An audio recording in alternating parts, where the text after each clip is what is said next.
Boa noite, bem-vindos. Meu nome é Marília Miragaia, eu sou editora do Guia da Folha e do Caderno Comida, e é o meu prazer estar aqui com vocês no dia de hoje, quando a Folha comemora seu aniversário de 104 anos.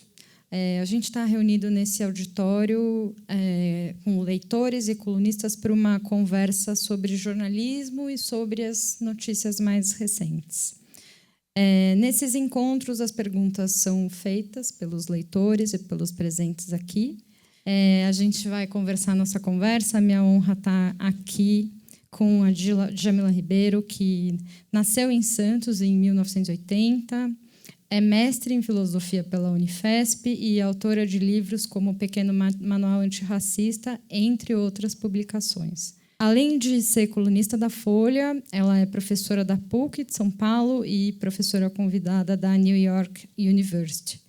Também é coordenadora do Espaço Feminismos Plurais, um instituto sem fins lucrativos dedicado a apoiar mulheres em situações de vulnerabilidade social. Eu vou começar com uma pergunta, uma colocação minha. Nos bastidores, a gente estava comentando que uma série de textos da Djamila participou do meu próprio letramento, né? É uma série de textos sobre orixás. E eu gostaria de ler um trecho que me toca muito e que eu acho que, para mim, captura o que me encanta no candomblé. O candomblé é uma religião, mas também uma maneira singular de estar no mundo, entrelaçando espiritualidade, cultura e cotidiano. Os orixás, ancestrais divinizados, trazem em suas histórias e atributos um diálogo atemporal com a vida e a natureza. Se eu não me engano, estava na coluna do Oxalá, e eu queria usar esse trecho para abrir nossa conversa e te perguntar como é que surgiu a ideia dessa série. Bom, boa noite a todas as pessoas presentes. É uma alegria estar aqui comemorando os 104 anos do jornal. Eu sou colunista desde 2019, vou fazer 6 anos esse ano, em junho. Então, é uma grande alegria estar aqui com você, Marília, né, nessa conversa. Bom, eu decidi escrever essa série, já era uma coisa minha de há alguns anos, de refletir a partir dos orixás para pensar a questão do feminismo, por exemplo. No Brasil, a gente teve autoras que fez isso, como a Sueli Carneiro, ela tem um texto chamado O Poder Feminino no Culto aos Orixás, a Lélia Gonzalez também. Isso é uma característica muito do feminismo negro brasileiro, até por conta, né, do candomblé ser uma religião brasileira. Então, já tem alguns artigos publicados, por exemplo, no Museu Britânico, em 2022, convidou autores da América Latina para refletir criticamente sobre peças do museu. E aí eu escolhi uma peça da Nigéria, era um Exu, e aí eu escrevi o texto A Força de Exu, que foi publicado em inglês e espanhol. Também num outro livro, que foi publicado na França, também pensei a maternidade a partir da figura das Iabás, que são as orixás femininas. Então, isso é algo que eu já venho fazendo há alguns anos. E aí decidi fazer essa série na Folha, até para trazer, e sempre tentava vincular, né, aquela figura daquele orixá para pensar alguma questão do cotidiano, ou para pensar alguma questão social, porque o candomblé é uma religião, inegavelmente, mas também é uma filosofia de vida, um modo de ver o mundo. Então, eu decidi escrever essa série, até porque eu sei que no Brasil ainda muitas pessoas não refletem sobre isso, ou não conhecem, ou ainda têm uma visão preconceituosa sobre a religião. E, para mim, era importante escrever num jornal com o alcance da Folha sobre esses temas. Por exemplo, né, quando a gente pensa a questão da maternidade, quando essa imposição cristã, né, de que você tem que ser mãe, essa visão de que se você não é mãe, você é uma mulher incompleta. Então, quando a gente pensa a partir das figuras das orixás femininas, você pode pensar a maternidade por várias perspectivas. Eu acho isso muito interessante. Então, se eu penso através de Oxum, que é a grande mãe, uma grande mãe, as mulheres na nossa religião, quando elas querem engravidar, por exemplo, elas vão fazer oferendas para Oxum. Oxum é essa grande mãe, a mulher que fica em casa, mas Oxum também tem um itã sobre ela que diz que Oxum, antes de cuidar dos seus filhos, ela limpa as suas joias. Então, mesmo a mulher que é uma figura como Oxum, que é a grande mãe, ela está nos ensinando que maternidade não é esquecer de si mesma. Então, que você pode ser mãe, mas, porém, você tem que cuidar de você primeiro. Então, mesmo a mulher que está em casa, né? Ou Inhansã, por exemplo, teve 9 filhos e ela sai para trabalhar e ela deixa 2 chifres de búfalo com os filhos. E ela diz: se vocês precisarem de mim, batam um chifre que eu venho na velocidade do vento para socorrer vocês. Mostra que você pode ser uma mãe trabalhadora e uma mãe protetora. Não há um problema em você ser as duas coisas. E, geralmente, nessa construção hegemônica, né, quantas mulheres têm que escolher se elas vão ser trabalhadoras ou se elas vão ser mães?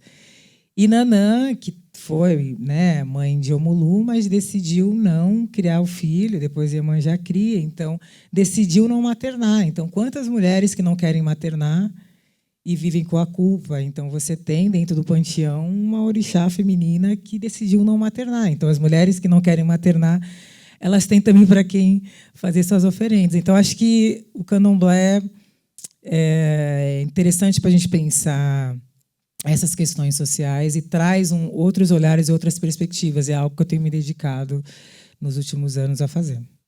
Se tem alguém aqui que não leu as colunas, eu recomendo, porque são histórias lindas e imagens muito bonitas, assim. E acho que fica fácil da gente também se enxergar um pouco naquelas histórias, né?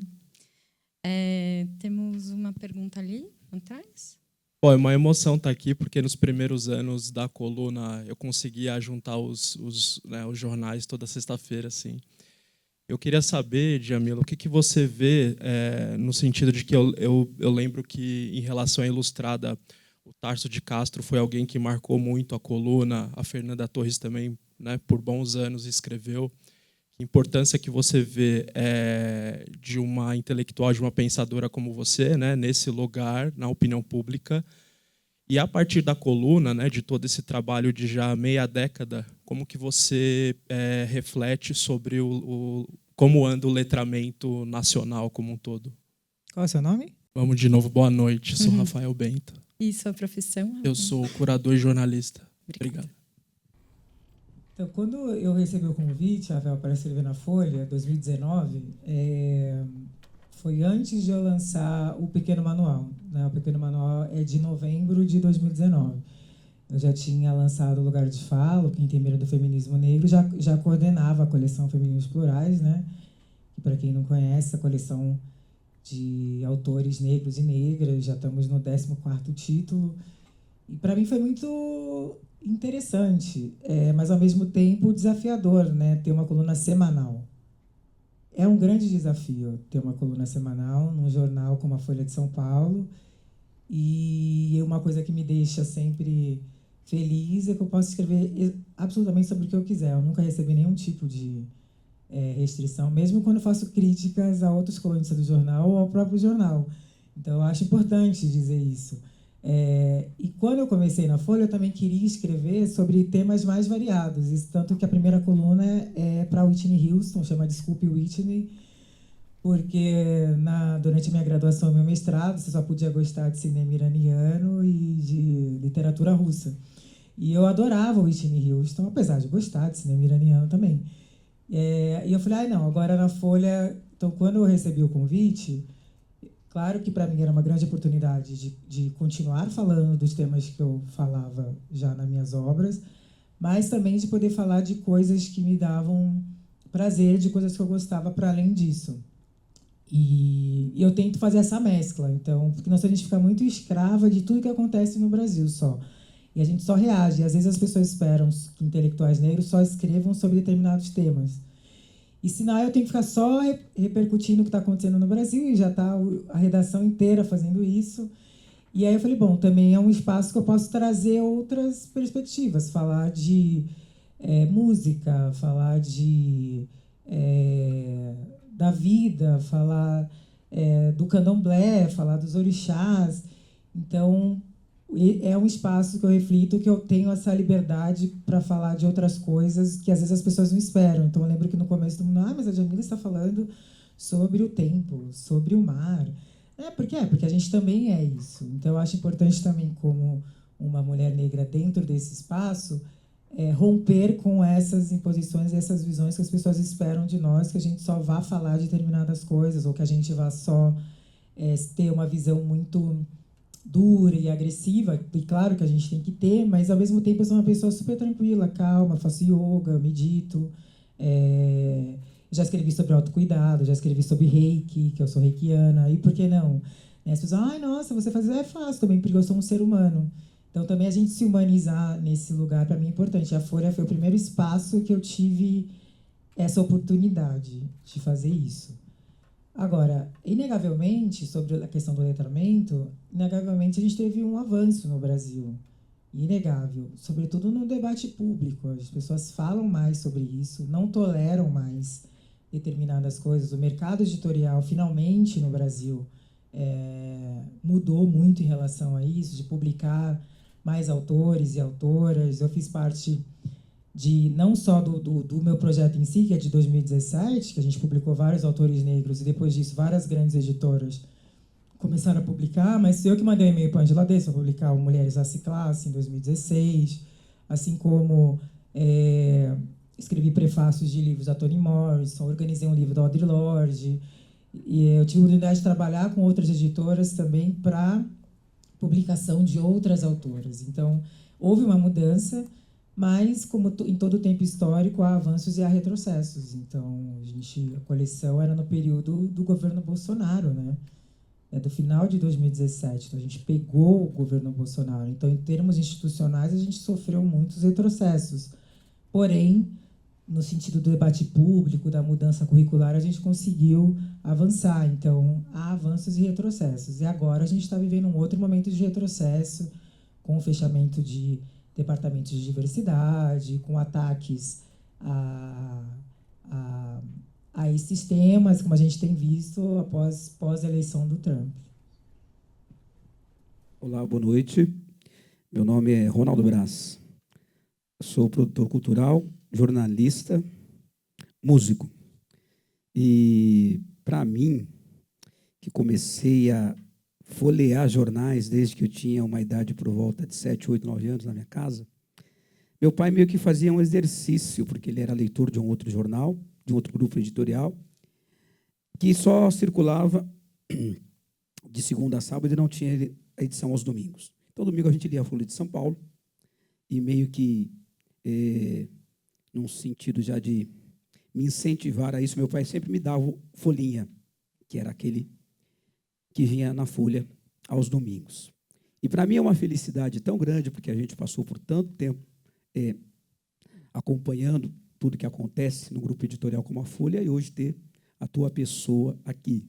Por um outro lado, para mim é uma coisa muito delicada, porque eu me encontro meio que em 5 ou 6% da negritude, onde poderíamos prestigiar tão grandemente alguém da tua envergadura para a nossa história.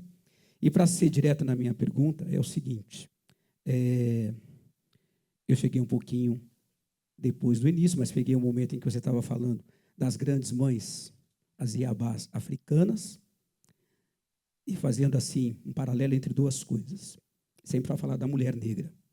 Desde lá de trás, da nossa religião, que é para lá de milenar, monta há milênios, a gente encontra isso que está em voga de falar de empoderamento feminino. Mas há 2.000, 3.000 anos atrás, você já citou o acolhimento de uma mãe de uma forma, citando uma iabá, uma orixá, perdão, a outra que não deixava de estar ali cuidando de suas joias, outra que não vai deixar de acolher seus filhos se necessidade houver, estando fora da sua casa, porque existe a necessidade de sustento, ou uma mãe que não deu o prosseguimento à função da maternidade, mas outra foi lá e acolheu. Então, eu acho que lá atrás, há milênios, a mulher negra já estava muito avançada. Trazendo para a minha história de preto no Brasil, nós que saímos da escravidão, depois ainda enfrentamos a questão da lei da vadiagem, que serviu para oprimir ainda mais o homem negro, a gente vai colocar ali em 1910, a mulher negra no Brasil já era quem segurava a onda, já era quem trazia o sustento.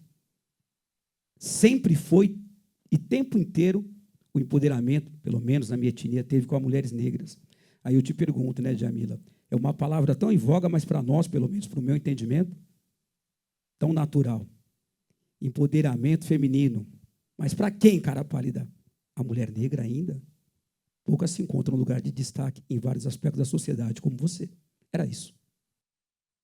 É uma pergunta ou um comentário? Você quer comentar sobre? Empoderamento da onde? Tá. Bom, é que as mulheres negras, elas partem, né, como você falou, de um outro lugar social, né, de realidade. E quando, né, a gente passa nesse país quase 4 séculos, né, de escravidão, e no pós-abolição a gente sabe como tudo isso como se deu, a falta de políticas de inclusão, população negra, as mulheres negras, elas tiveram que, elas não tiveram opção, né? Então elas saem do lugar de escravizadas para o lugar de trabalhadoras domésticas. Esse foi o único lugar que a sociedade brasileira, né, designou para as mulheres negras. Era o único lugar possível, justamente por conta de, no pós-abolição, isso não vir acompanhado de políticas de ressarcimento à população negra por quase 4 séculos de escravidão, a escravidão sendo a base da economia brasileira, né? Então, as mulheres negras tiveram que lutar, tiveram que ser arrimo de família, tiveram que... Então, não necessariamente eu considero isso um empoderamento, né? Era uma questão de sobrevivência e necessidade. E eu considero que, quando, dentro da história do feminismo hegemônico, vai se dizer que as mulheres foram às ruas na década de 70, gritar pelo direito ao trabalho, eu vou dizer, bom, na verdade, as mulheres negras já estavam aqui trabalhando, elas não estavam trabalhando num emprego que era reconhecido socialmente. E essas mulheres brancas que foram trabalhar, queriam trabalhar, ninguém queria trabalhar como trabalhadora doméstica, né? Queriam ser professoras, médicas e tudo mais. Então, é importante entender essas diferenças,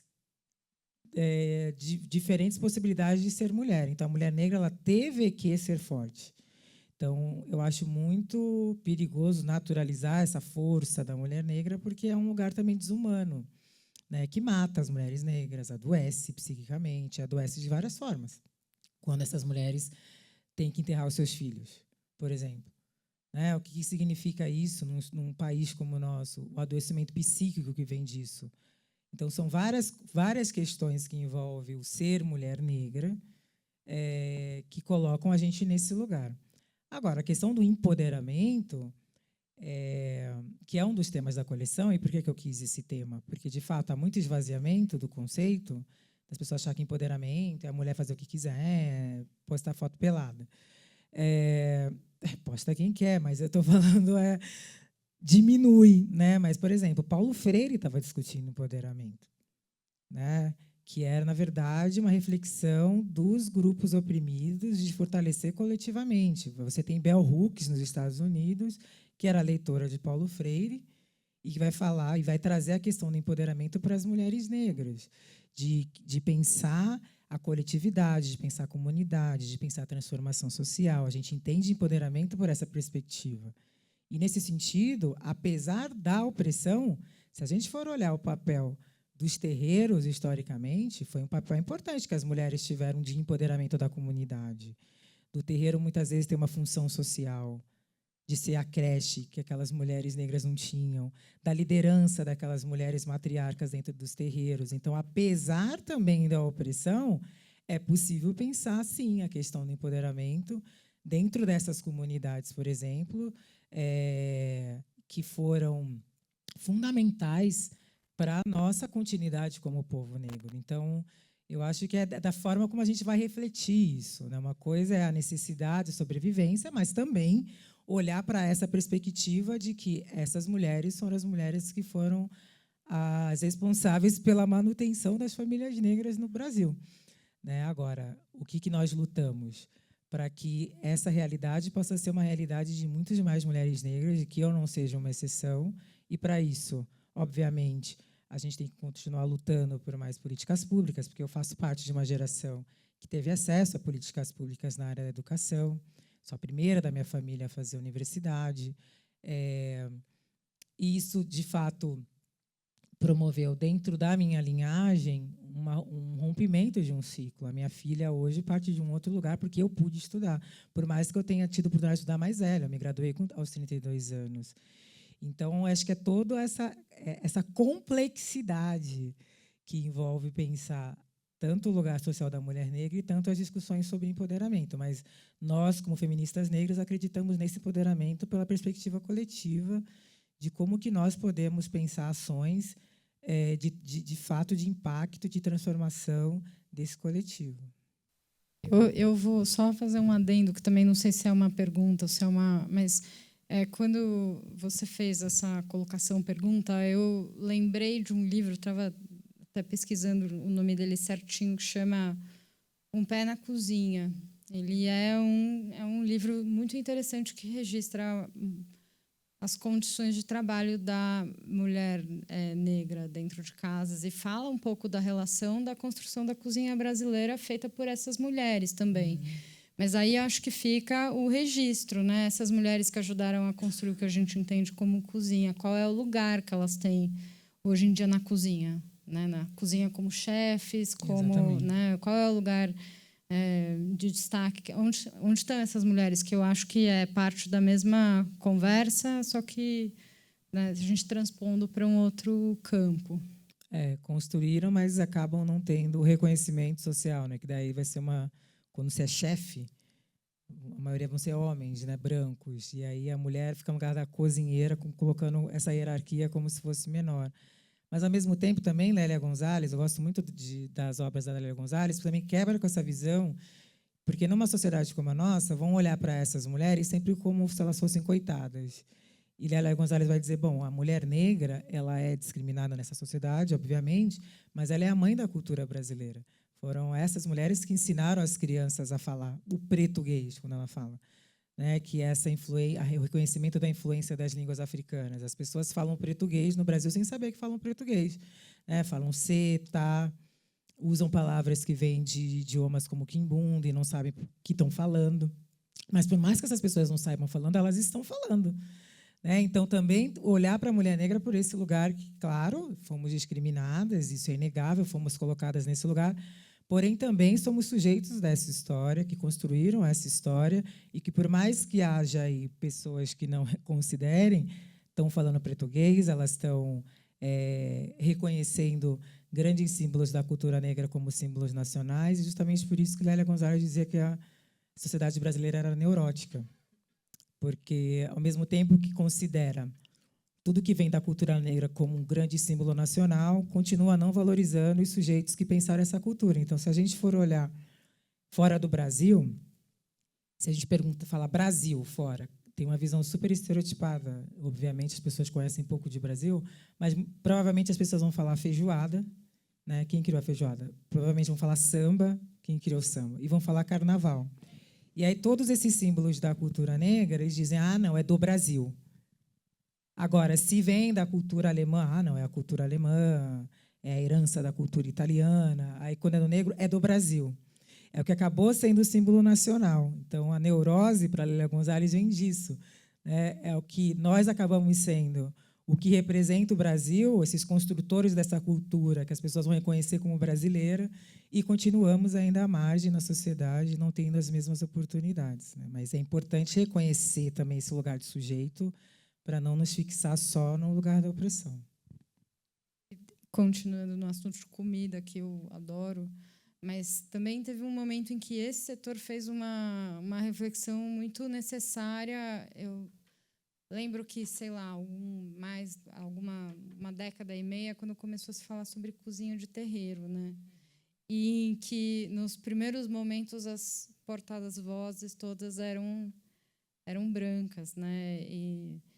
E aí a gente caiu nessa mesma discussão de onde estão as mulheres maravilhosas, né? Por exemplo, estava tentando lembrar o nome dela, chefe Solange Borges, ela é chefe, mas ela promove algumas experiências também num espaço dela que muito enriquecedoras, mas né, onde está o espaço dessas mulheres cozinheiras como construtoras, né, da cozinha? Meu nome é Clarice Botelho, eu sou educadora de escola pública da Zona Leste de São Paulo. Às vezes eu fico pensando, meu Deus, o que eu estou fazendo aqui? Mas eu acredito que eu tenho o direito de estar aqui, que é muito bom. Antes da pergunta, tem que comentar duas coisas. Eu sou coordenadora pedagógica de educação infantil de crianças de 0 a 5 anos. E, trabalhando com a formação de professores, o ano passado, inclusive, eu levei para o grupo de estudo das professoras lá da minha unidade a sua participação no Provoca, com Marcelo Taz. E aí eu achei muito legal por conta disso que você fala lá, né? Que assim, eu vou falar da questão da negritude, mas eu não sou só isso, né? Eu me lembro muito bem e eu gostei muito disso, né? Porque a gente tem que entender isso. Eu também sou mulher, eu sou feminina, eu sou mãe, eu posso falar de economia, eu posso falar do que eu quiser. E é exatamente isso. E aí eu achei que foi muito rico para a turma. Mas aí a pergunta é assim, aí vou ter que falar dessa questão. Como melhor trabalhar essa questão da negritude com educadores e educadoras e também com as famílias? Porque, por exemplo, hoje mesmo, as nossas crianças de 4, 5 anos têm aula de capoeira. E uma mãe pediu para não participar, para a filha dela não participar.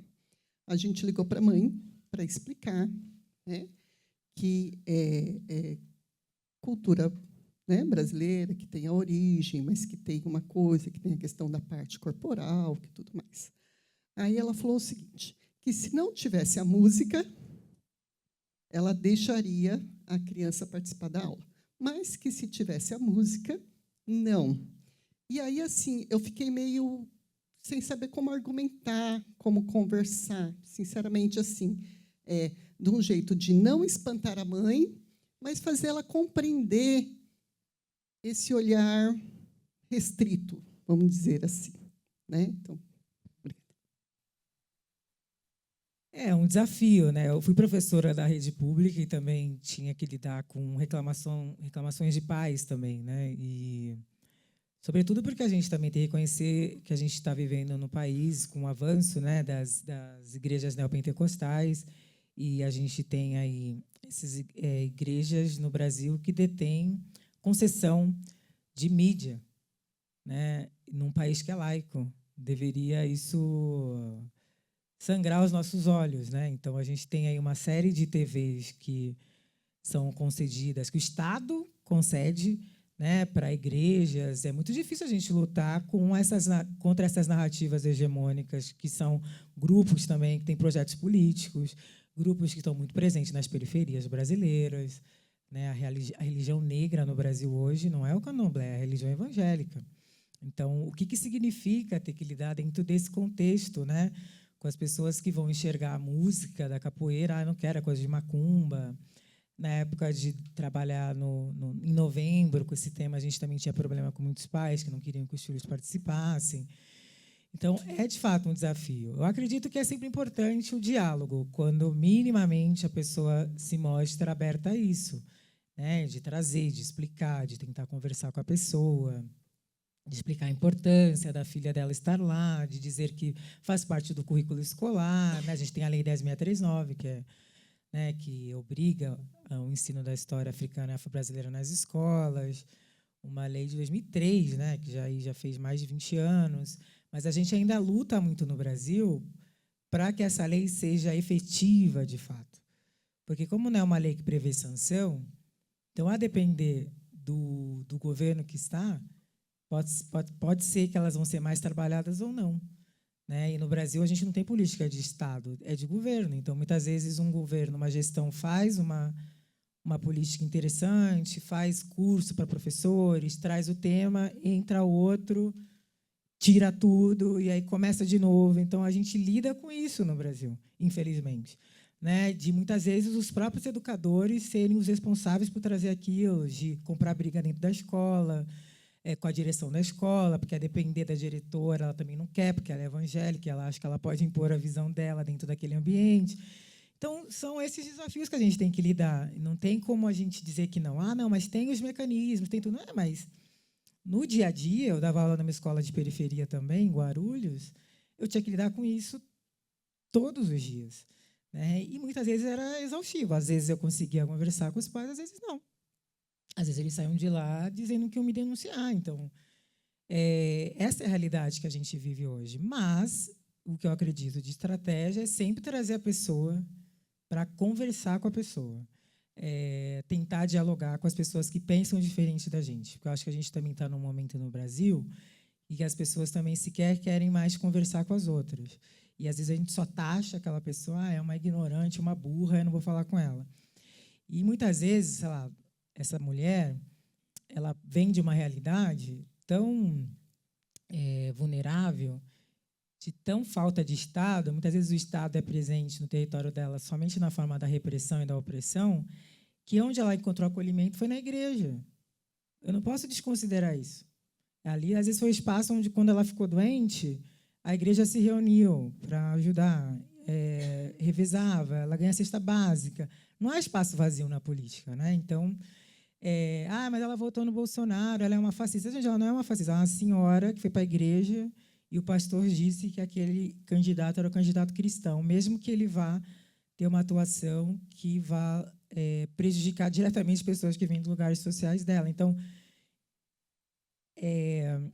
por isso eu sou uma pessoa que eu converso com as pessoas. Eu viajei muito pelo Brasil, conversando com as pessoas, mesmo com pessoas que tinham uma mentalidade muito diferente. Mas como lutar contra tudo isso? Uma estrutura de mídia que tem, dessa narrativa, de falta de Estado no sentido da inclusão, de tantas coisas. Eu tenho gente assim na minha família. Então, não tem nada de outro mundo para mim conversar com pessoas assim. Na minha família, eu tenho tios meus que pensam assim, mesmo sendo pessoas negras. Então, eu acho importante sempre tentar conversar.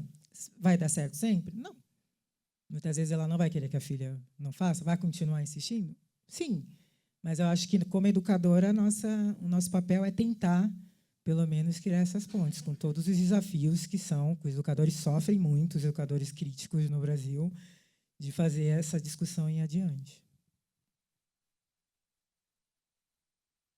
Eu vou fazer só uma observação. Lélia, seu nome? Clarice. Não, eu sou péssima de nome. É só para dizer que eu também sou da Zona Leste. Eu nasci em São Miguel Paulista. Então, acho que eram todos meio vizinhos aqui. Então, também? Depois a gente conversa. Boa noite. Eu sou estudante de jornalismo, meu nome é Bruna. A minha pergunta é sobre miscigenação. Como você acha, Djamila, que a miscigenação foi usada no Brasil como narrativa para mascarar as desigualdades raciais e o racismo estrutural? Essa é a minha pergunta. Bom, Bruna, primeiro que a miscigenação, ela, no Brasil, né, ela começa frutos de estupros, né, de violências contra as mulheres negras, apesar dessa narrativa romantizada que se manteve durante muito tempo no Brasil, né, de que os portugueses não seriam tão cruéis quanto os ingleses, porque eles gostavam de se misturar com a população negra, que é uma narrativa absolutamente romantizada. As mulheres, elas eram violentadas. Porém, como a gente tem essa política, né, no século XIX, no Brasil, essa política de pós-abolição, de branquecimento, né, da população brasileira, teve uma política oficial do branqueamento, né, que quando ao incentivo da vinda dos imigrantes europeus para o Brasil, para ocupar os postos de trabalho, porque acreditava-se que era necessário extinguir, né, com a população negra. Então, o Brasil louvou muito esse discurso da miscigenação como uma nova raça, e, por isso, o Brasil não seria um país racista, racismo seria só nos Estados Unidos ou na África do Sul, onde houve apartheid legal. Então, essa foi a narrativa hegemônica durante muito tempo no nosso país. E essa ideia, né, de que o Brasil não era racista, e como vai dizer Kabengele Munanga, essa ideia de que, se nós somos mestiços, não tem como a gente discriminar os outros, porque somos uma nova raça, todo mundo misturado, e esse problema não existiria no Brasil. E claro que essa negação do racismo foi prejudicial, foi deliberada e prejudicial para o nosso entendimento enquanto povo brasileiro, mas também para o reconhecimento do Estado brasileiro em relação a essas violências, para que pudesse criar políticas de reparação. Então, quando você diz que o problema não existe, você está dizendo, então, por que eu vou reparar algo que não existe? E essa foi a nossa realidade. Então, tem uma pesquisa histórica aqui da Folha de São Paulo dos anos 90, e se perguntam aos brasileiros se eles acham que o Brasil é racista, eles dizem que sim, mas quando perguntam se eles são racistas, eles dizem que não. E essa política, essa visão romantizada foi péssima até para o entendimento das pessoas negras de pele clara, de se entender como negras também. Então, na minha geração, pessoas negras claras diziam que eram morenas, o censo tinha várias denominações, morena, mulata, do jeito que as pessoas se entendiam. Não, mas eu não sou negra. Isso prejudicou demais até um pensamento de nos pensarmos como maioria no Brasil. Então, foram vários anos. A falta do reconhecimento como pessoas negras, o atraso na reparação, na criação de políticas públicas, como que isso afetou e atrasou demais, né, e prejudicou tantas e tantas gerações e tantos ciclos de exclusões que permaneceram no Brasil por conta dessa visão romântica de que o Brasil não era um país racista. Então, de fato, essa lógica da miscigenação, ela, da forma como foi colocada, romantizada, prejudicou o nosso entendimento como país. Agora, por um outro lado, hoje, o que a gente vê no Brasil? Sobretudo nas redes sociais, né? Eu gosto de rede social, mas tem um grande problema com rede social também, porque as pessoas esvaziam muito os debates lá. Então, hoje, há um maior reconhecimento. Graças ao movimento negro, somos maioria no Brasil, porque somos a soma de pardos e pretos, né? Há várias maneiras de ser negro. Há negros claros, há negros escuros, e não há problema nenhum com essa diversidade. Mas, hoje em dia, há também uma discussão enviesada nas redes sociais de que todo mundo é preto, por exemplo, por causa de um personagem do Big Brother. Então, ele falou, queima o Estatuto da Igualdade Racial, porque ele disse, né, não, os pretos são pessoas negras de pele escura, e pessoas negras de pele clara, no censo, se declaram como paras. Qual o problema disso? Então, aí gerou toda uma questão, e as pessoas brigando nas redes sociais por causa disso, dizendo que eu não gostava de negros claros, porque simplesmente eu estava querendo qualificar o debate de que há diferença na negritude. E que negros claros não são privilegiados, obviamente que não, porque são negros, mas possuem vantagens sociais num país em que o preconceito é de marca. Não é como nos Estados Unidos, que é a questão da origem. Então, da gente entender essa diversidade como povo negro é fundamental para a gente continuar pensando políticas públicas também que atinjam as pessoas de pele negra mais escura. Então, eu acho que é uma discussão que gera muito pano para manga no Brasil hoje, e as pessoas não querem discutir colorismo ou se irritam quando a gente traz essa discussão, mas eu acho que ela é fundamental para o prosseguimento dessas políticas e para a gente continuar se entendendo como povo brasileiro, né?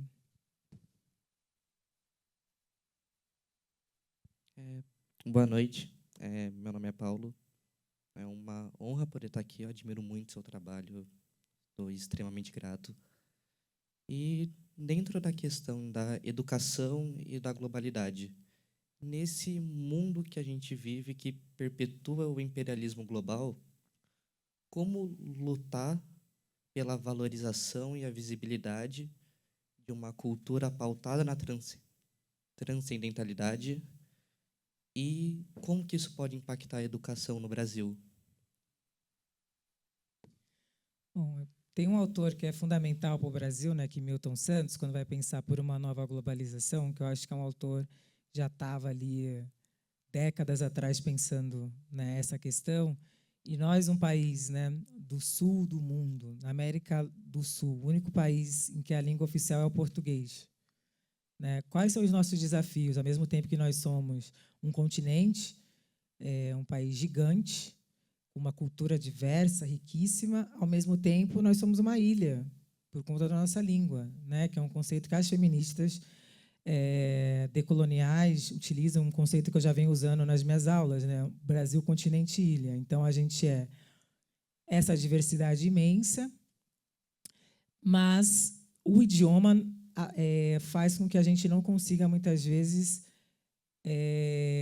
superar algumas barreiras, de internacionalizar, por exemplo, muitos autores ou muitas obras. Ao mesmo tempo, um país que, durante a academia ainda muito eurocêntrica, nós ainda muito reféns dessa visão estadunidense de mundo, mesmo dentro da negritude, inclusive, né? Fica toda essa louvação da história negra estadunidense, quando a gente no Brasil tem uma história negra vastíssima e de luta. Então, a gente ainda é muito refém desse tipo de narrativa, justamente por falta, inclusive, dos nossos governantes também, de desejos de soberania também. A gente está vivendo, a gente privatizou tudo. Na minha coluna anterior, eu estava falando da Embraer no Brasil. O Brasil era um país que fabricava aviões, os Estados Unidos compravam os aviões do Brasil. A maior parte dos voos domésticos nos Estados Unidos eram de aviões produzidos no Brasil.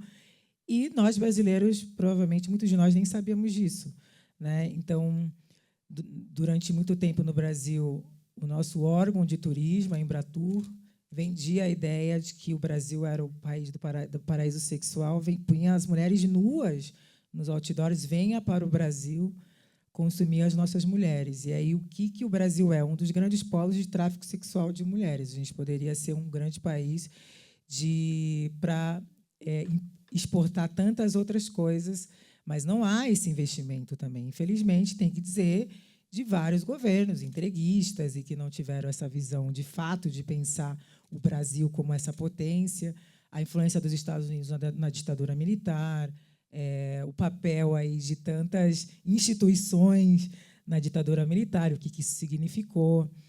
Mas ainda é um país que olha sempre para o norte, na academia, nas artes, né? Sempre olhando para a Europa e Estados Unidos, e não olhando para si mesmo, sempre querendo encaixar aquela visão dentro da nossa realidade, negando quem é esse país, querendo passar a imagem de um país branco, querendo passar, sempre negando quem a gente é. Então, são muitas complexidades, inegavelmente, que dificultam que a gente consiga transpor essas barreiras. Vocês terem uma ideia, os Estados Unidos, por exemplo, eles traduzem 3% de livros ao ano. 3%. Isso, nesse 3%, contando a Ásia, América do Sul, 3%.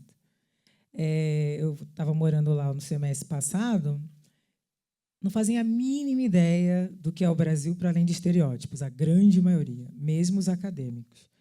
Dentro dos departamentos de teoria racial crítica, conhece a história do negro pela perspectiva estadunidense. E aí eu chego lá como brasileira dizendo: o Brasil é a maior diáspora negra do mundo. Nós somos Black America. Não fazem a mínima ideia. E nós aqui, muitas vezes, no Brasil, estamos o quê? Louvando somente essas pessoas e desconsiderando toda a nossa produção. Né? Mas isso também por quê? Porque os nossos currículos precisam mudar. Né? Eu estudei filosofia, que significou estudar filósofos homens brancos europeus na minha época. Então, todas essas complicações, né, essas decisões políticas dificultam muito, mas eu acho que a gente precisa começar a fazer certas resistências, né, porque se a gente ainda valida determinados discursos como os únicos discursos de autoridade, a gente continua legitimando sempre essa visão. Né? Então, eu fui para os Estados Unidos dar aula sobre feminismo do sul global e falar para as pessoas, se vocês não conhecem, algumas autoras que falavam, a gente não conhece. Bom, então está na hora de vocês conhecerem, vocês precisam ler. A gente chega muito intimidado, muito pequenininho nesses lugares, geralmente. Né? Ou muitos brasileiros que eu conheci lá só se reuniam para falar mal do Brasil, para fazer graça para os americanos. E os americanos, né, o Brasil, muita violência. Eu falo, nos Estados Unidos não tem violência. Eu falo, pelo menos no meu país ninguém está perdendo casa porque teve problema de saúde. A gente tem saúde pública. Nossa, jura? Então, também tem essa nossa visão de esse complexo de vira-lata que a gente precisa superar e que a gente só fica sempre muito... Vem um gringo para cá, escritor, a gente estende todos os tapetes vermelhos. Por mais mediano que ele seja, a gente faz uma festa. Vá você para lá, brasileiro, para ver se eles vão fazer festa. porque você está chegando lá. Mas a gente sempre nessa lógica de não valorizar isso. Mas é por conta de todas essas coisas que a gente essas decisões que foram sendo tomadas ao longo do tempo, né, no nosso país, infelizmente, né, de que fixar o Brasil nesse lugar, nessa lógica de extrativismo sempre, extrativismo cultural, extrativismo da natureza. Tem muitas intelectuais do Sul Global discutindo extrativismo, né, cultural, extrativismo da nossa biodiversidade. E esse extrativismo se dá por quê? É um acordo entre esses países do Norte global com a classe dominante do Brasil, com a classe dominante desses países do Sul do mundo, que continuam fazendo essas alianças para beneficiar somente uma certa classe no nosso país e continuar explorando com essa lógica de neocolonização que a gente vê não só no Brasil, mas em outros países da América Latina também.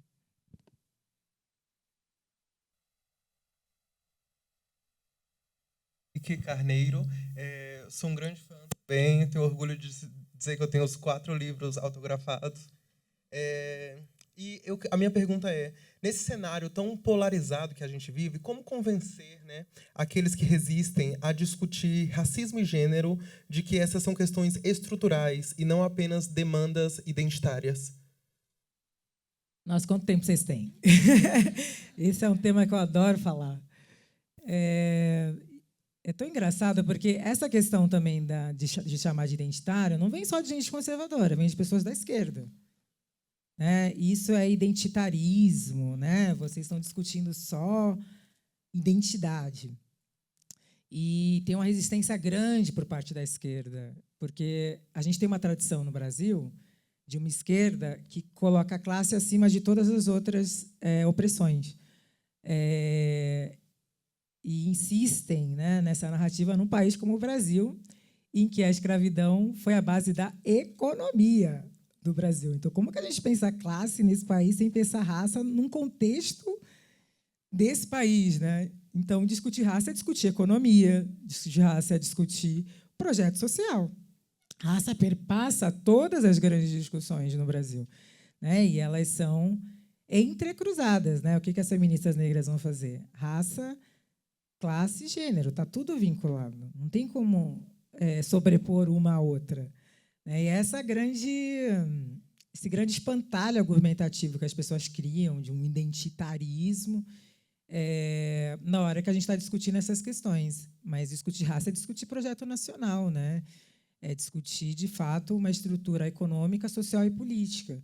Eu acho que é essa a falta de entendimento. E, por outro lado, as pessoas conservadoras acham chato, acham mimimi, porque isso já está superado, porque é vitimismo. Então, como convencer?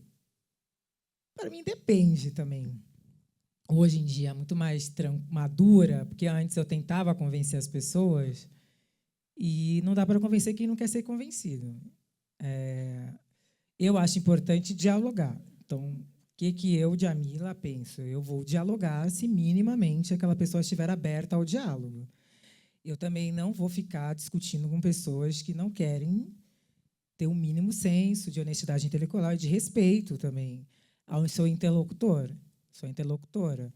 Então, quando a gente lançou a coleção, o que eu fiz? A gente viajou por várias regiões do Brasil. Eu fui para o Acre, para o Mato Grosso do Sul, fiz evento no interior do Rio Grande do Norte, no Piauí, né, tanto em Teresina como no litoral. Andei tudo conversando, fui para o Vale do Ribeira, porque para mim era importante o quê? Conversar com as pessoas, independente se elas tinham ou não letramento sobre. Interior de São Paulo, enfim. Foi uma experiência interessante? Foi. Algumas pessoas se convenceram, entenderam, sim, outras não, continuaram.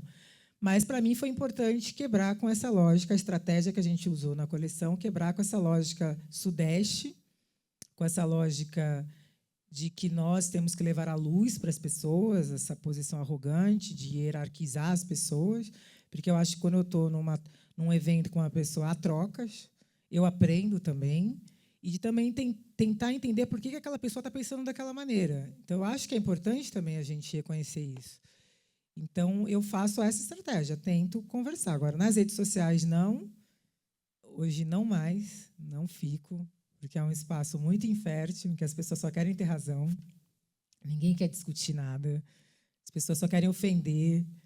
E aí eu vou lá, bloqueio e não discuto, porque eu não perco meu tempo, porque eu tenho mais o que fazer da minha vida do que ficar discutindo com hater ou com gente que não quer entender as coisas. Então, demorou. No começo eu brigava mesmo na rede social, ficava lá brigando, discutindo, perdendo meu tempo. Hoje, não. Então, acho que depende, né? Se a pessoa se abriu minimamente para te escutar, você tenta falar.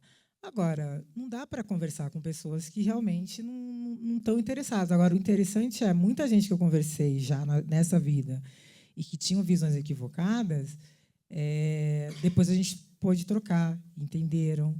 E isso eu acho legal também. E por isso que, nas minhas obras, eu escrevo de uma maneira acessível. Para mim, é importante que meus livros estejam na escola pública como está, que meus livros estejam nos coletivos periféricos de vários lugares do Brasil, como estão presentes. Porque aí a gente também está fazendo esse trabalho. Porque se a gente escreve também de uma maneira muito elitista, a gente está criando ali, a gente está dizendo para quem que a gente quer falar. E aí é mais uma lógica de manutenção do poder. E ser acessível não é ser palatável, como as pessoas pensam. Então, num país como o nosso, de tanto histórico desigual de acesso à educação, eu, que sou filha de trabalhadora doméstica, para mim é importante eu escrever de um modo que as pessoas que vêm desse lugar vão entender. Elas não vão entender não porque elas não têm capacidade de entender, é porque elas não tiveram as mesmas oportunidades de acesso do que eu de estar em determinados espaços.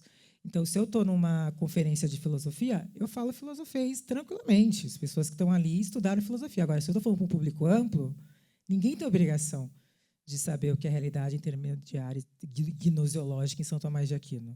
Nem eu gostaria de ter sabido, nem gosto de medieval, mas tive que estudar os escolásticos todos, porque tinha que passar de ano. Mas eu acho que é essa a questão. E, muitas vezes, nem todo mundo está interessado em quebrar com essa lógica. A gente está muito mais interessado com uma vaidade pessoal de parecer muito inteligente do que se comunicar com as pessoas. Então, para finalizar isso, é refletir. Você está falando para ou você está falando com as pessoas? Eu gosto de falar com, não de falar para.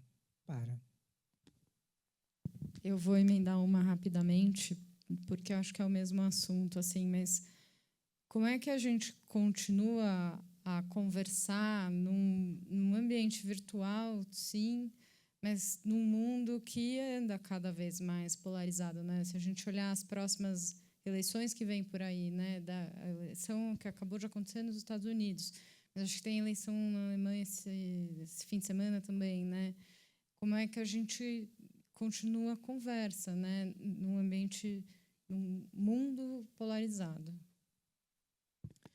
Eu acho importante também a gente não ficar só nas redes sociais, né? Eu acho que às vezes as pessoas ficam, eu acho que elas são importantes, obviamente, mas é importante a gente criar essas estratégias de tentar conversar com as pessoas, de organizar, de repente, conversas em vários espaços diferentes, porque de fato que as pessoas ficam, tem que fazer trabalho de base e tal, e que de fato as esquerdas no Brasil, sobretudo depois que assumiram mandatos, muito dessas coisas se perderam e não existe espaço vazio mesmo, né, na política. Retomar isso, eu acho, da rua, de conversar, o olho no olho, e também as redes sociais, inegavelmente. Mas eu acho que é necessário a gente não... muitas vezes a gente acaba, inclusive, pessoas do mesmo campo, a gente briga muito por alguma discordância de alguma coisa. Então, as pessoas brigam demais. Então, se você não segue fielmente aquele autor que eu cito, você é minha inimiga. E a gente tem feito isso. Eu sou PhD em treta de rede social, e muitas vezes só porque, fato, eu tenho uma visão diferente.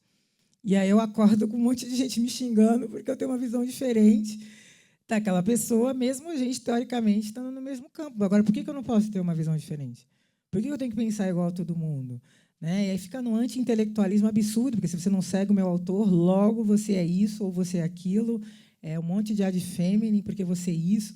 Gente, só trouxe uma discussão, eu discordo de você, mas a gente podia conversar, inclusive, e tentar encontrar pontos de encontro. Então, as pessoas não querem mais conversar também. Então, Eu acho que as esquerdas também precisam fazer essa reflexão de que também nas esquerdas tem um pensamento dogmático de que se você não segue a risco que eles pensam, logo você é isso ou aquilo. Então, e eu converso, sim, com pessoas que são conservadoras, eu converso, sim, com pessoas que pensam diferente de mim, e muitas vezes, só por conversar com essas pessoas, lá, está conversando com tal grupo, é porque é também.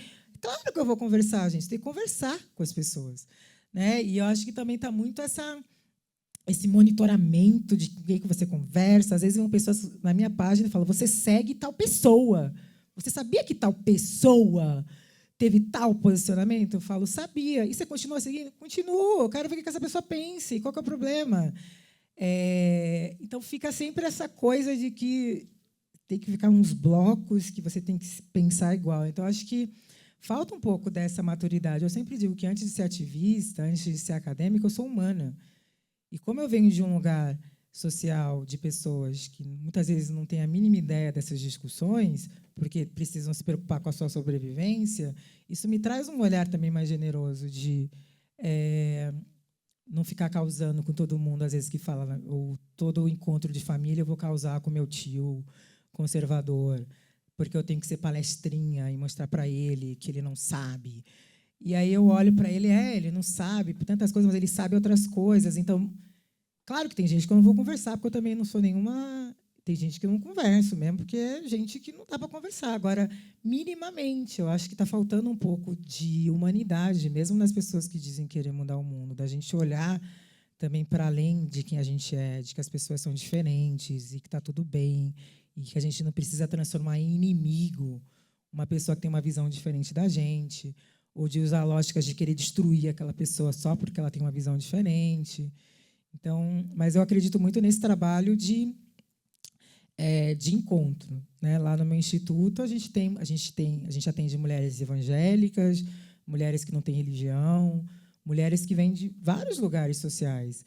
E a nossa regra não interessa quem é essa mulher, ela vai ser atendida, independente da posição dessa mulher. Se ela buscou o espaço porque ela sofreu uma violência, ou porque ela precisa de um atendimento jurídico, porque ela precisa de um atendimento psicológico, a gente vai atender. E quantas vezes aconteceu porque, como eu sou candomblessista, lá no Instituto eu tenho símbolos da minha religião, porque é a minha religião. E aí, às vezes, essas mulheres chegam para ser atendidas, já aconteceu, de mulheres evangélicas falar, credo, esse negócio do demônio dentro do Instituto. Qual é o nosso posicionamento enquanto Instituto? Deixa ela à vontade. Não bota o dedo, não vai com o dedinho, nada de palestrinha. Deixa ela, a gente vai falar, olha, a senhora não está se sentindo bem, se a senhora... Não, é que eu não... Não, está tudo bem. A senhora não precisa ser da religião, mas a gente é aberta para todo mundo. Aí teve um dia que uma mãe estava lá com uma criança, a criança foi cair bem em frente ao assentamento de Exu, e a criança caiu. Aí a mulher tirou a criança desesperada. E eu falei, a gente deu risada depois, mas na hora está tudo bem, senhora. No final, ela até pediu desculpa para a gente. Ela falou, não, acho que eu exagerei, né? Porque, gente, esse é o Brasil. Então, só vou atender quem tiver letramento racial, souber quem é Exu. Então, você vai atender quem? Né? Então, a gente atende mulheres do Grajaú, do Campo Limpo, de vários lugares de São Paulo. Então, se a gente tiver essa visão, então, eu sempre falo para todas as profissionais do espaço. A gente está aqui, claro que a gente não vai aceitar desrespeito e tudo mais, porém, deixa elas ficarem à vontade. E depois, essas duas senhoras que foram super com visões, continuam indo no espaço, levam as amigas, estão até participando da Jornada do Sentir, abrindo oráculo.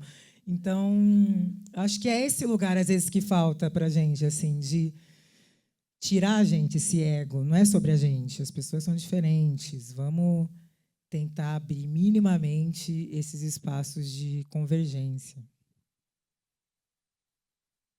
Jamila, boa noite, tudo bem?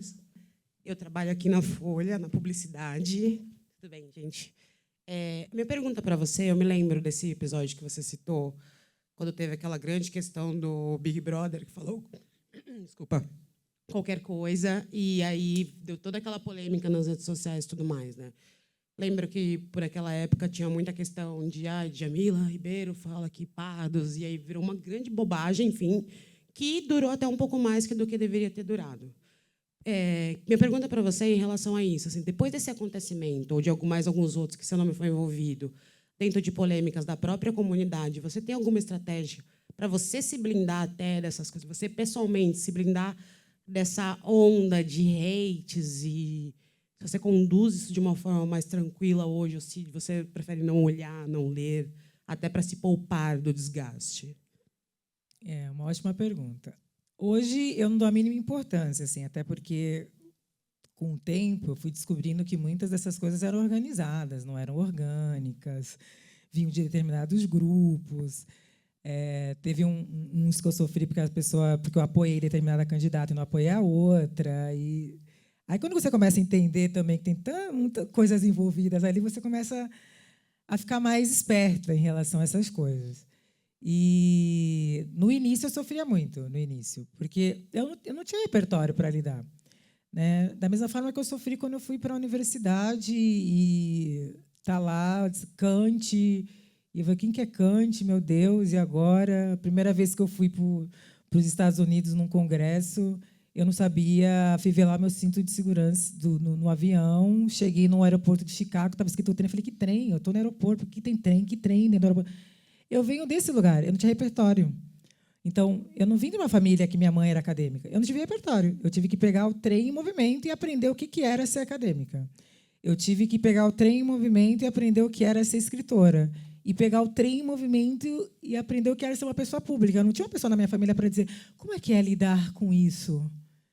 Não, minha mãe era trabalhadora doméstica e meu pai era estivador no Porto de Santos. Então, não tinha repertório. Então, no começo, eu sofri muito. Porque as pessoas são muito maldosas nas redes sociais, são mentirosas, inventam mentira. Cada mentira que já inventaram, eu falo, gente, que mentirosa, eu tinha vontade de ir lá e bater nas pessoas. E aí, sofria muito. Até que fui proibida de olhar as coisas, na minha religião, para de olhar, não tem nada de ficar olhando essas coisas, tudo é besteira. E tive muito acolhimento de mulheres mais velhas, que já tinham algum repertório sobre isso, e que me ajudaram muito, foram muito generosas. Uma delas é a Grada Quilomba, que, em 2019, sentou comigo e conversou comigo e falou, por que você está dando palco para as vozes do passado? Você tem que focar. E outras feministas negras no Brasil, isso é distração. Você acha que foi só com você? Você acha que você é uma princesa, é só com você? Foi comigo, foi com fulano, foi com toda mulher que ousou se colocar intelectualmente, que ousou questionar. Não é só com você. Você sabe muito bem, você lê as autoras que você admira, Simone de Beauvoir não foi atacada, fulano não foi atacada, por que você está achando que é só com você? Você tem que focar e fazer o que você tem que fazer, porque eles estão te distraindo e você está perdendo seu tempo. Isso é distração. E aí, tudo isso me fez entender e falar, é distração. Eu não posso perder meu tempo com isso e nem me permitir adoecer, porque eu já vi muitas mulheres adoecendo. Contemporâneas minhas, inclusive. Então, tudo isso me ajudou muito a refletir, entender que vai acontecer. O que eu queria? Estou num país racista, machista, capitalista. Eu queria o quê? Que as pessoas fossem me amar. Cheguei lá criticando. Nossa, óbvio que não. Então, também você começa a ter mais maturidade de falar, claro que não vão gostar. E hoje eu lido muito tranquilamente. Não quero nem saber, estão falando. Eu falo, que fale. Nem aí. Estou nem aí. Escreve um livro, rebate. Você acha que um tweet de 5 linhas rebate? Escreve um livro, parça. Então, rebate aí. Eu não vou perder mais meu tempo com pessoas que não respeitam a gente. Então, se a pessoa quer dialogar comigo, ela precisa entender o que eu estou falando. Então, se a pessoa ficar, não, lugar de fala é interdito, bloqueio. Lugar de fala é besteira, bloque. Meu filho, está lá o livro, você pode ler, você pode estudar, você pode criticar, mas usando argumentos. Então, hoje é muito tranquilo no lugar, mas foi um processo. Eu acho que é importante dizer isso. Não foi sempre assim, foi um processo de amadurecimento, de aprender a lidar com isso e também de entender que o que importa para mim é levar 2.000 pessoas para o Acre, 3.000 pessoas em BH, chegar no Maranhão, ter 2.000 pessoas, chegar numa escola pública de Belém, na periferia, as crianças estavam estudando meu livro. Para mim, aí eu começo a focar no que realmente importa, de ser uma autora de não ficção, porque é importante dizer, sou uma autora de não ficção, que é best-seller, me deu mais de 1 milhão de livros. Não sou ficcionista, sou uma autora de não ficção. Eu sou a intelectual que mais vende livro no país. Então, se eu for me preocupar com essas pessoas, então elas que vendam tanto livro que eu, elas que tenham, elas vão trabalhar aí, elas que lutem, né? Então, porque senão você fica sempre se pensando só num ser humano que te critica e você não está olhando quando você vai fazer um evento no Grajaú com trabalhadoras domésticas que estão ali no lugar de fala. Então, você muda o seu foco de direção e fala, cara, é isso que importa. Isso quer dizer que eu não gosto de crítica? Inclusive, eu adoraria que no Brasil as pessoas soubessem fazer crítica. Eu adoraria debater mais com pessoas com as quais eu discordo. Só que no Brasil as pessoas não sabem fazer crítica, elas sabem fazer grosseria. Então, a pessoa chegar para mim e dizer, não gosto de você porque você usa uma bolsa da Prada. Querida, problema seu. Como desceu, não tem nada a ver com isso. Isso lá é argumento? Então, são as coisas que eu escuto. A Djamila ganhou uma bolsa da Prada. O herdeiro das capitanias hereditárias está incomodado que eu ganhei uma bolsa da Prada, meu amigo. Você está gritando revolução do apartamento que teu avô te deu. Ai, não, mas você usa a bolsa da Prada, você não acha isso errado? Não, eu ganhei, se você ganhasse, você também não ia usar. Ou coisa do tipo, a Djamila faz publi. Faço mesmo, preciso ganhar dinheiro. Eu não entendo, as pessoas não trabalham, eu estou vendendo a minha força de trabalho, eu não sou dona do meio do capital, dona do meio de produção. Eu não sou dona do capital, logo eu preciso trabalhar. Então eu vou trabalhar, uai. Não estou fazendo mal para ninguém. Então são esse tipo de coisa. Então você faz uma publi, a pessoa está te atacando, você fez uma publi. Aí a mesma pessoa está lá fazendo publi para banco. Depois, a pessoa que estava te xingando na internet, você fala, gente, eu estou trabalhando. Então, aí eu respondo, a Djamila não sabe ouvir crítica. Gente, isso é grosseria. Crítica seria, eu discordo do conceito de lugar de fala, porque a partir de Foucault, aí eu ia dizer sim, claro, e a gente rebate no campo das ideias. Mas porque eu sou uma mulher, ainda por cima sou bonita, é muito difícil isso, eu queria dizer. É verdade, as pessoas ainda ficam, porque não sabe se é modelo ou se é intelectual. Porque gosta de moda. Porque qual que é o problema? Minha mãe, eu me visto bem por causa da minha mãe, que era uma trabalhadora doméstica e costurava e era chiquíssima. Eu venho de uma família negra, gente, eu não podia sair cinza na rua, eu tinha que andar impecável. O meu gosto por isso vem disso, não vem de nenhum outro lugar. Então, fica sempre essas besteirinhas. Então, por que eu vou dar importância para isso? Sabe? Agora, se quiser falar do meu trabalho, estou à disposição, se quiser falar dos meus livros. E acho que o Brasil precisa de mais maturidade também para essa crítica. Então, hoje, para mim, é um lugar muito tranquilo. E, para finalizar, o candomblé me dá essa tranquilidade também. Então, por eu ser uma mulher de terreiro, eu sou cuidada, eu tenho meu espaço para me cuidar espiritualmente, para ficar quietinha, para fazer meus rituais, para me fortalecer, para depois eu poder voltar para o mundo. Djamila, eu não vou nem dizer que eu sou sua fã, porque eu sou sua fã de Instagram. Toda hora eu te chamo, quando eu posso. Amiga né? de Instagram. E o quanto Fala seu nome, querida. Você me representa, Fala seu né? nome primeiro. Meu nome é Becói Tupinambá, eu sou do povo Tupinambá de Olivença. E eu queria primeiro dizer que quanto você me representa, porque, para mim, hoje, enquanto eu entrava aqui no prédio da Folha, eu me emocionei da hora que eu entrei no elevador até aqui em cima. Porque a Folha tem uma história com o povo Tupinambá de Olivença. Que foi a Folha de São Paulo que trouxe a Motara Tupinambá, que é a mulher que reconhece o manto Tupinambá, que retorna para o Brasil, voltando para o meu povo. E se a Folha não tivesse publicado essa matéria, que foi de 1º de junho de 2000, onde tem Flávio Florido, foi o que fez a imagem de Amotara com manto, e Armando Artenori, que escreveu. E foi essa matéria que fez com que o meu povo pudesse dizer, esse manto é nosso, porque essa senhora disse, que já não está mais aqui, ancestralizou. Então, a Folha de São Paulo, ela tem um lugar... Hoje eu estava falando com minha filha, que engraçado. Eu vou encontrar Djamila na Folha de São Paulo. Porque você, por muitas vezes, eu te ouvindo, me deu força para seguir. E você sabe quantas lutas a gente já travou virtualmente juntas. Então, eu queria dizer o quanto que... Eu não sei se você tem essa noção, mas quando eu abro a Folha e sei que tem a Chay ali, mas também tem você, pela sua maturidade, pelo caminho que você percorreu, eu consigo me encontrar e dormir tranquila, porque eu sei que eu tenho você lá. E eu precisava vir aqui só para dizer para você que eu levei o seu manual para a minha cacique e falei, a gente tem uma mulher foda aí que escreve pela gente, viu? Aí minha cacique falou, mas ela não é preta? Eu falei, só que ela tem de tudo que a gente passa. Aí ela falou, então ela é uma preta nossa amiga? Eu falei, ela é nossa amiga, porque existe isso também que está se fazendo, de dividir a gente, de dividir povos indígenas e povos negros. Mas eu costumo dizer que eu confio na aliança que foi fechada antes da gente pensar em nascer, da aliança que fez a gente sobreviver como resistência até aqui. E, Dija, muito obrigada por você continuar se sustentando aí na Folha. Quem sabe se não é você que escreve sobre a história do manto tupinambá, nessa visão agora do povo tupinambá de Olivença. Muito obrigada, eu só queria te agradecer. Nossa, vai ser um prazer, inclusive.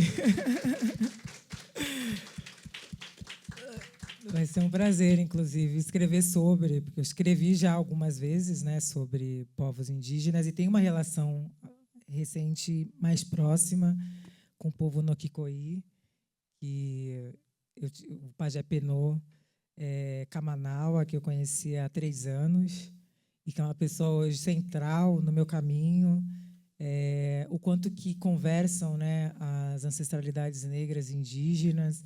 Eu participo de consagrações de ayahuasca com o Pajé Penô, participo de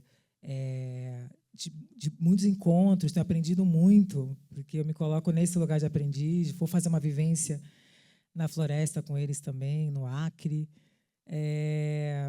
E aí a gente vê, né, e ele é o povo Noquicoi, o povo da onça, aí você pensa Oxóssi, que na Umbanda também é um caboclo, tem tantas conexões e que, de fato, o colonialismo tenta separar e criar essas separações, né? Então, eu sou uma pessoa que cada vez mais tenho me colocado humildemente assim, para aprender mais sobre as diversas culturas, os diversos povos indígenas, né, que são vários no Brasil. Eu acompanhei muito emocionada a falar da sua mãe no dia do evento, que marcava, né, a volta do manto. Achei que foi algo fenomenal que aconteceu na história do Brasil, a coragem da sua mãe de falar o que ela falou ali, de representar o povo tupinambá. Então, eu estou aprendendo e me coloco sempre à disposição, porque a luta é uma luta só, né? Nossa luta como povo brasileiro, como povos negros, povos indígenas.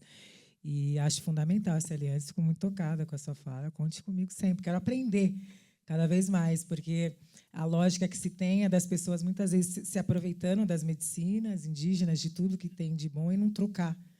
Né? Então, eu vejo muitas pessoas, adora ayahuasca, mas usa de uma maneira irresponsável, não entende que é um ritual espiritual, não entende o que são os rezos, não entende a importância de muitos pajés que estão vindo para cá fazer essas cerimônias, porque é com esse dinheiro que eles conseguem voltar e fortalecer essas comunidades, uma vez que são comunidades que estão passando por diversos problemas, né? E as pessoas se apropriam, às vezes cobram umas fortunas e não devolvem para as comunidades. Então, para mim, é muito importante fazer com a comunidade, não fazer com um cara aqui de São Paulo que vai botar uma playlist, não entendendo todo o contexto, o respeito que se tem, a preparação que se tem da própria medicina, seja o ayahuasca, o rapé, o cambô, que eu também já participei. Então, eu estou nesse lugar de aprendiz e de querer criar cada vez mais conexões. E aprendo muito com você quando acompanho bastante, a partir da sua página, um pouco do povo tupinambá. E acho que é fundamental que nós façamos isso. Todo mundo, brancos, negros, o povo brasileiro, na verdade. Gente, eu estou nesse lugar um pouco ingrato de dizer que a gente tem que parar por aqui, porque acho que todo mundo queria continuar uma conversa que tem muita coisa pela frente, mas queria agradecer a Djamila por ter vindo, dizer que eu estou muito honrada de estar aqui também e de agradecer a presença de cada um que está aqui com a gente no auditório. Que veio mais 104 anos, né? É isso. Obrigada, gente.